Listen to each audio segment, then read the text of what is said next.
आपका मेरे YouTube channel doctor अमर official में स्वागत है। मेरे इस चैनल के तमाम वीडियोज ज्ञानवर्धक एवं मनोरंजक हैं। कृपया इसे लाइक, शेयर और सब्सक्राइब करें। आज हम हिंदी पाठ्य पुस्तक में जिस पाठ की चर्चा करेंगे गद्य खंड से, उसका नाम है ओ सदा नीरा। ओ सदा नीरा पाठ के लेखक हैं जगदीश चंद्र माथुर। जगदीश चंद्र माथुर का जन्म शाहजहां, उत्तर प्रदेश में 1917 ईस्वी में हुआ था। यह अंग्रेजी से एमए उत्तीर्ण किए और ये उच्च शिक्षा प्राप्त करने के पश्चात ऑल इंडिया रेडियो आकाशवाणी में महानिदेशक के पद पर भी रहे। यह एक कुशल प्रशासक के साथ साथ लेखक और नाटककार भी थे। इस पाठ वो सदा नीरा में इन्होंने चंपारण की भूमि में बिहार की धरती पर गंडक नदी के किनारे होने वाली प्राचीन समय से लेकर तत्कालीन समय तक की तरह तरह की गतिविधियों का इन्होंने चित्रण किया है। वो सदा नीरा, सदा नीरा मतलब जिसमें सदा जल भरा रहे, नीर भरा रहे। तो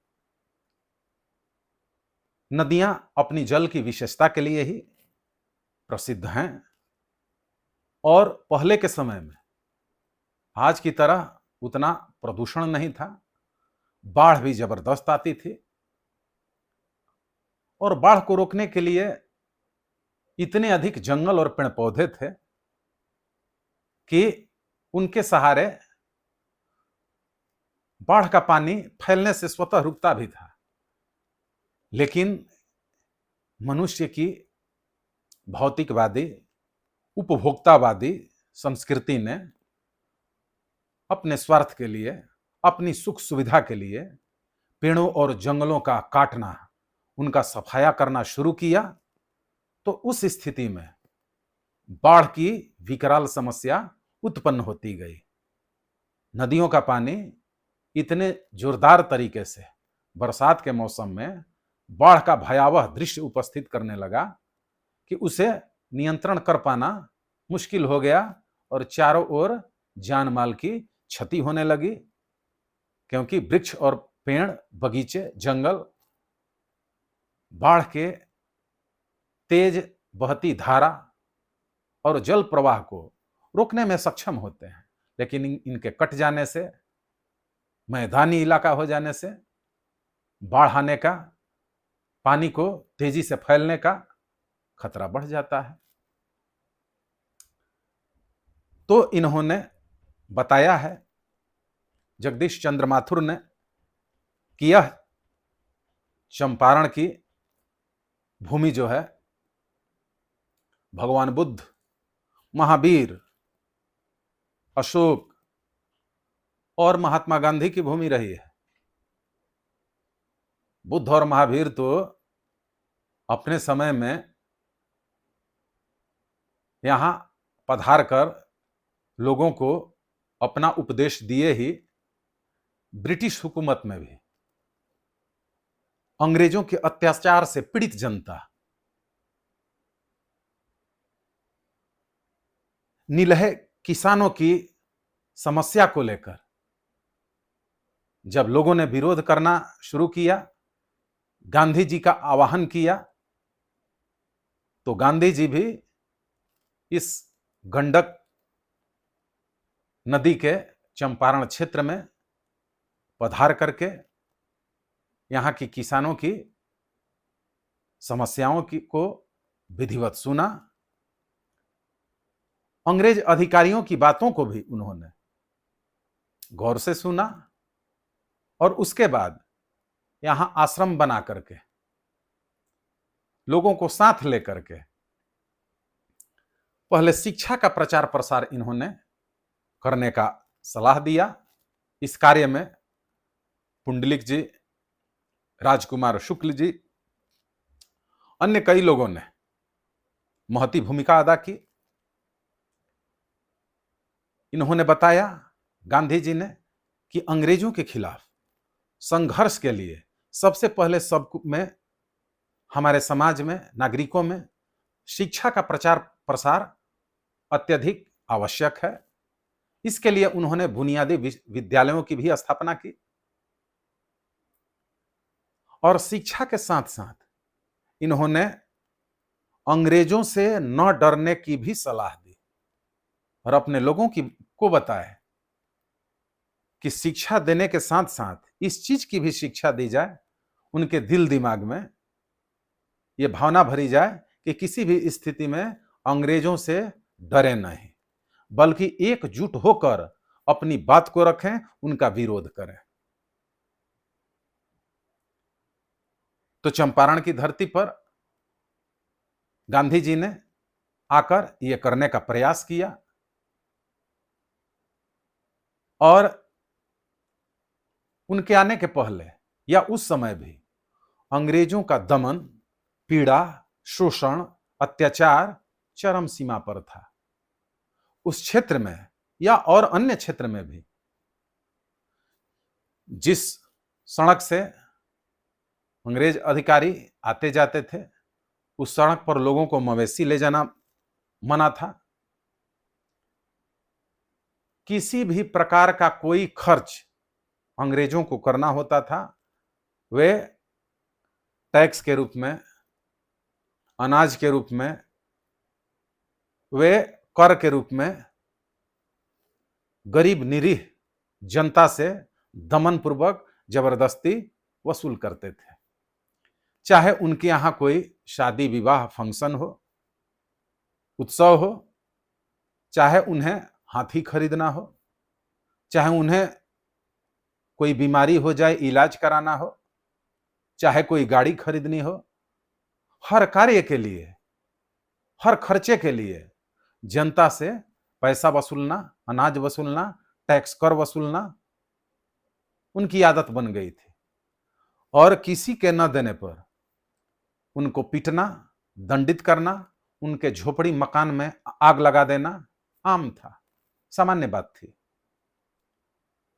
इन अत्याचारों से उब करके जनता ने गांधी जी को वहां बुलाया था और गांधी जी अपनी सामर्थ्य के मुताबिक जनता को भरपूर सहयोग प्रदान किए।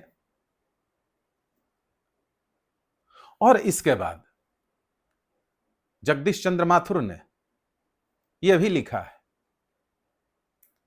कि गंडक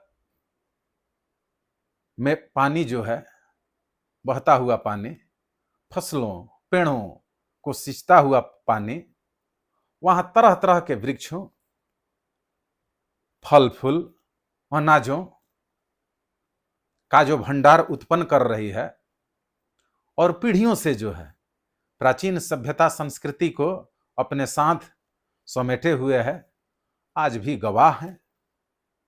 तो गंडक को ही जगदीश चंद्र माथुर वो सदा नीरा कह करके संबोधित करते हैं। और उसके बाद जब विकास के काम होने लगे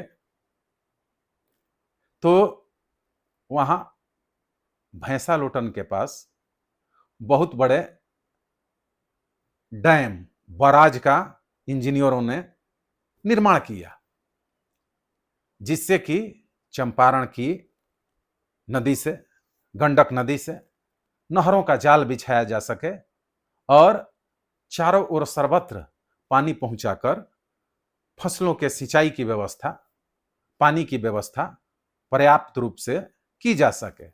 साथ ही बांध के द्वारा आवागमन के साधन, पुल बनाकर रेल और सड़क, मोटर गाड़ी, सारी चीजों के आवागमन का साधन नदी के ऊपर भी पर्याप्त रूप में लोगों की सुविधा के लिए मुहैया हो जाए, इसका भी प्रयास किया गया। यह वही जगह है जब हम पुस्तकों में, अपने ग्रंथों में एक समय में गज और ग्राह की लड़ाई का वर्णन पढ़ते हैं। तो इसी भैंसालोटन के क्षेत्र में वहां से लेकर सोनपुर तक उस गज और ग्राह यानी कि हाथी और मगरमच्छ की वो जो लड़ाई हुई थी, भगवान विष्णु के चक्र के द्वारा उस ग्राह मगरमच्छ का वध किया गया था। हरिहरनाथ का मंदिर बना हुआ है और सोनपुर का भव्य ऐतिहासिक विश्व प्रसिद्ध मेला लगता है। यह गंडक के पावन तट पर ही लोगों के आकर्षण का केंद्र है, अध्ययन का केंद्र है। इतनी सारी ऐतिहासिक बातों को, ज्ञान को, शिक्षा, सभ्यता, संस्कृति को समेटे हुए है ये चंपारण, गंडक नदी, भैंसालोटन और सोनपुर का क्षेत्र, जिसकी चर्चा जगदीश चंद्र माथुर ने इस पाठ वो सदा नीरा में यहां की है। तो इस तरीके से इस पाठ में आए हुए शब्द निधि में कुछ कड़े अर्थ वाले शब्दों का अवलोकन करते हैं। सदा नीरा यानी कि जल से सदैव परिपूर्ण नदी। तलहट्टी का अर्थ है घाटी। वनश्री का अर्थ है वन की शोभा, हरियाली। निष्पंद का मतलब शांत, स्थिर। वीरांगना का अर्थ है वीर स्त्री। प्राचीर, प्राचीर का अर्थ है दीवार। वीटप, वीटप का अर्थ है वृक्ष, पेड़। शस्य, शस्य का अर्थ है फसल। दरकार का मतलब जरूरत, अपेक्षा। जंगी, जंगी का अर्थ है योद्धा, लड़ाकू। अनावृत माने बिना आवरण के, उघारा हुआ। उद्भव, उद्भव का अर्थ है जन्म, पैदाइश। मधेसी का अर्थ है नेपाल की तराई में रहने वाले लोग और उनकी भाषा, मधेसी कहते हैं। धात्री का मतलब धाय, पालन पोषण करने वाली। स्निग्ध, स्निग्ध का मतलब कोमल, चिकनी। रैयत, रैयत का अर्थ है प्रजा। अदायगी, अदायगी का अर्थ है वसूली। नजराना, नजराना का अर्थ है भेंट, उपहार। रज, रज का अर्थ है धूल। हेय, हेय का अर्थ है घृणा और उपेक्षा के योग्य, नीच। अतिरंजनापूर्ण का अर्थ है बढ़ा चढ़ाकर। आम्रकानन का अर्थ है आम का बगीचा। आबपाशी मतलब जल से सिंचाई। तो इस प्रकार शब्द निधि में इन शब्दों के ये अर्थ थे। इसके बाद अगले प्रश्न में इन शब्दों के समास बताएं। सदा नीरा, सदा नीरा में बहुब्रीहि समास। शस्य श्यामला तत्पुरुष समास। नववधु, नववधु में नई वधु, कर्मधारय समास। महानायक माने महान नायक, कर्मधारय समास। तीर्थयात्रा, तीर्थ के लिए, तीर्थ की यात्रा, षष्ठी तत्पुरुष समास। शिक्षा प्राप्त,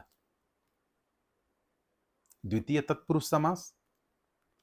फिर अगले प्रश्न में संधि विच्छेद करना है इन शब्दों का। विक्रमादित्य, इसका होगा विक्रम जोड़ आदित्य। चित्रोपम, चित्रोपम का होगा चित्र जोड़ उपम। निष्कंटक, निष्कंटक का होगा निह जोड़ कंटक। उल्लास, उल्लास का संधि विच्छेद होगा उत जोड़ लास। तो इस प्रकार से वो सदा नीरा पाठ की आपको जानकारी मिली। अगले दिन अगले अध्याय में किसी और पाठ की चर्चा करेंगे। बहुत बहुत धन्यवाद।